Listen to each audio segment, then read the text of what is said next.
Oke teman-teman, berjumpa lagi dengan saya Yohanes Franky. Saya mau sedikit berbagi mengenai COVID-19. Saya sudah 15 hari lebih isolasi mandiri karena terkena virus COVID-19. Nah, itu sangat tidak mengenakan. Karena apa? Gejalanya itu benar-benar jahat sekali. Jadi awalnya itu saya tidak merasakan apa-apa, hanya batuk kecil, kemudian pilek, demam, seperti flu biasa. Nah, tapi penciuman tidak ada, makan pahit, badan sakit semua, batuknya batuk kering ya, batuknya batuk tidak basah ya. Jadi di sini tuh panas di leher ya, tenggorokan itu panas, kemudian badan sakit semua, pokoknya luar biasa. Nah, setelah isolasi 15 hari itu yang saya lakukan adalah banyak minum vitamin. Makan saja nggak doyan, boro-boro makan enak gitu ya. Mangan obatnya kuwi mangan. Sumpah, obat Covid apa? Mangan enak. Makan enak, Bro. Wis, tidak usah kamu pantang-pantangan, mangan ae, Bro. Nah, itu makanan seperti Dokter Tirta, mangan enak. Kalau sudah kena itu tidak ada apa-apanya, nggak kepengen, nggak nafsu,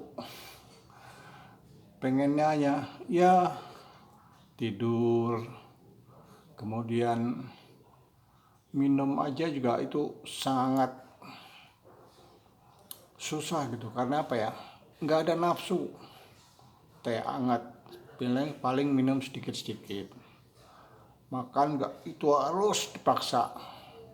Jadi 15 hari itu kita hanya makan pesen, yaitu GoFood, hanya soto ayam bening,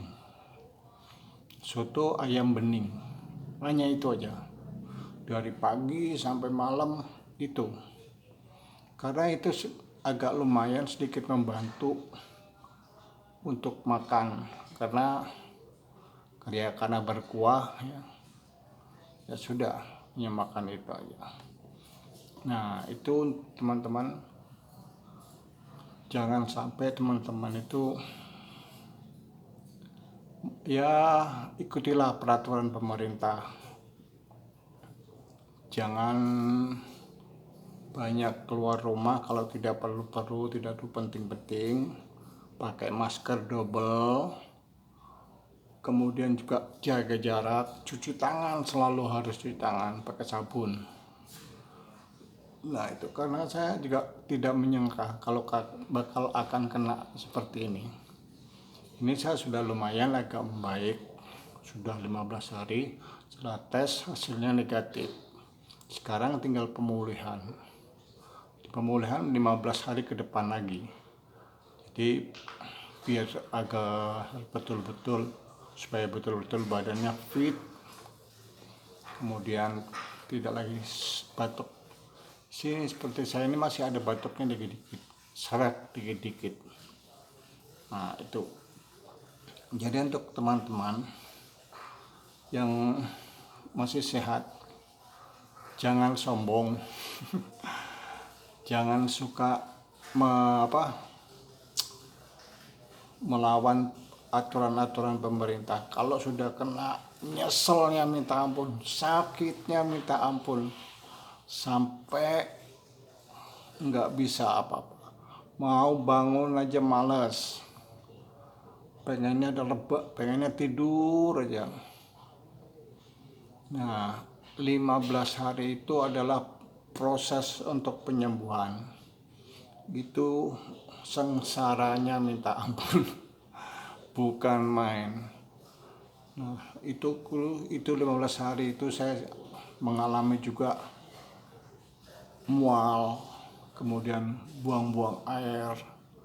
Aduh, itu minta ampun, bukan main. Yang parah itu adalah batuknya itu di sini tuh kering. Jadi batuk tapi tidak ada riaknya. Riaknya itu susah dikeluarin. Sudah diminumin obat batuk,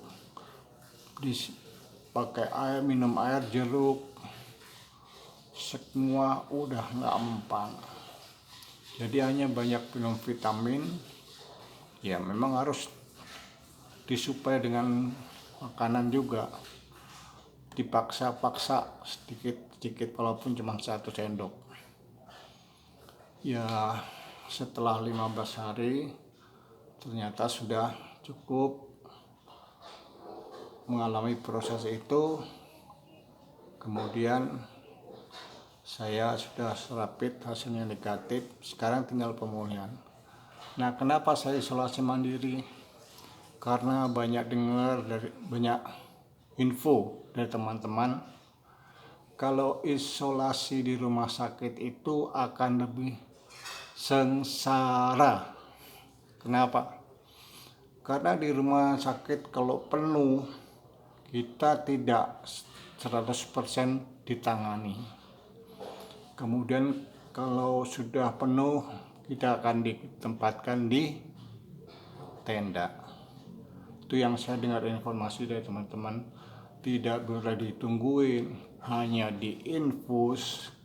Kita pengen teh hangat nggak ada, pengen minum susah, mau ke kamar mandi susah juga, nggak ada yang nganter. Kemudian setiap hari itu katanya info dari teman saya, teman istri juga, itu mondar mandir, banyak yang dead. Bagaimana di kiri kanan kita udah pada info semua, kemudian ada yang meninggal di samping kita.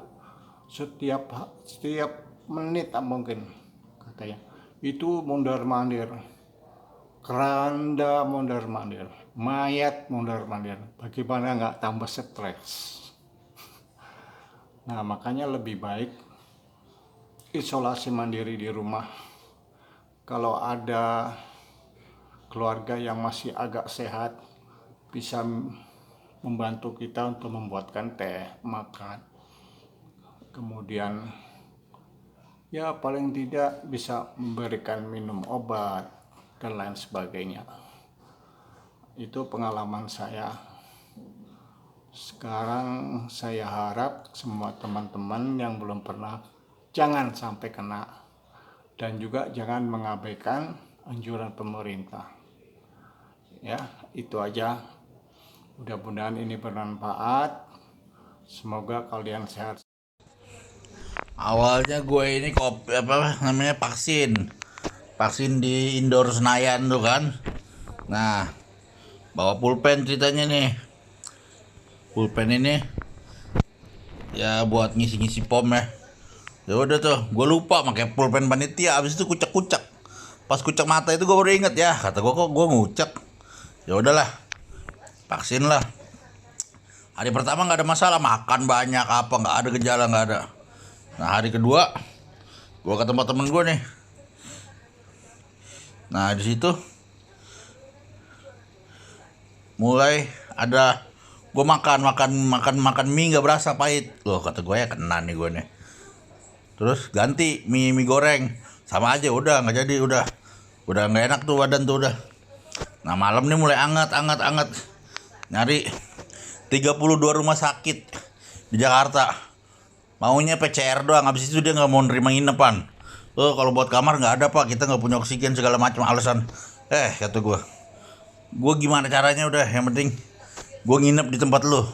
Gue dapet oksigen, gue beli sendiri deh oksigennya dari luar.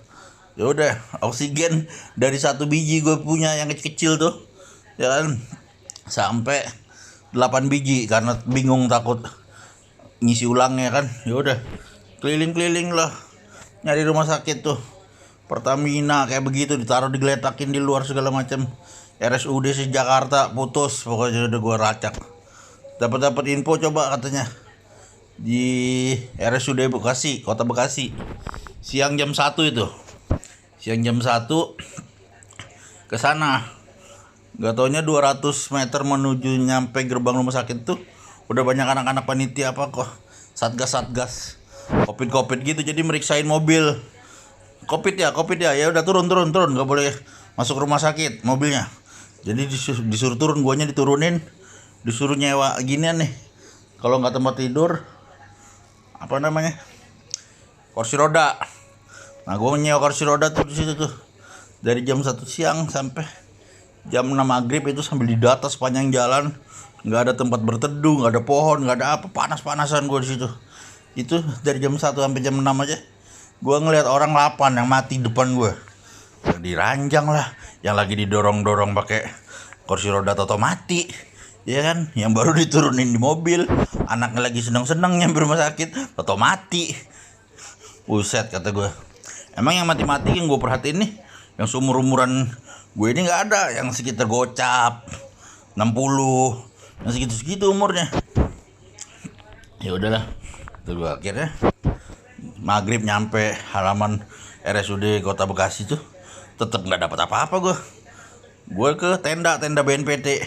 Dari tenda itu hujan pula, angin kenceng, air kemana-mana, buset. 4 hari gue di dalam tenda itu. Itu ada 16 orang kali yang gue lihat mati malam itu aja 2, ya kan. Subuh melek lagi, ada yang nangis apa nih, berisik toto mati sebelah gue kan. Buset, mati terus, yang gue lihat tuh mati terus. Ya udahlah, balik lagi ke rumah tuh, ya kan. Ada katanya di Omni Pekayon, gue kesono lagi, tetep aja bohong semua, rumah sakit nggak ada. Cari RSUD katanya, RSUD nggak ada alasan untuk nolak katanya kan, karena punya pemerintah. Oke, nggak nolak, cuman orangnya kayak apa. Gue ditaruh di depan RSUD itu ada alun-alun itu tenda semua. Gue di tenda itu, tau nggak, sampai mau dipindahin ke mana, Wisma Atlet, bukan Wisma yang di Manggarai ini yang baru nih, Rusunami. Gue nggak mau, tetap itu bukan rumah sakit kata gue, isoman aja udah itu mah. Akhirnya pindahin lagi, gue mau ke Pondok Gede itu asrama haji. Gue nggak mau, gue pengennya rumah sakit ICU, udah minimal ECU lah. Ya udah dapat akhirnya di sini, ngebut gue langsung dapat.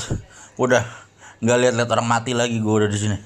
Udah, makanya lu yang pada sehat ya, gak usah sosokan lu, dengerin aja himbauan pemerintah. Katanya jangan begini, ikutin, udah nggak usah sosokan.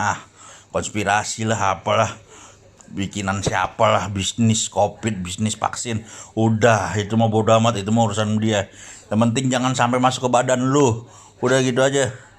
Sengsara hidup lu, galak ini, nggak bisa ngapain lu. Semua ketunda lu, cancel semua, delay semua urusan lu. Ya, jaga-jaga tuh yang belum kena, gak usah sosokan.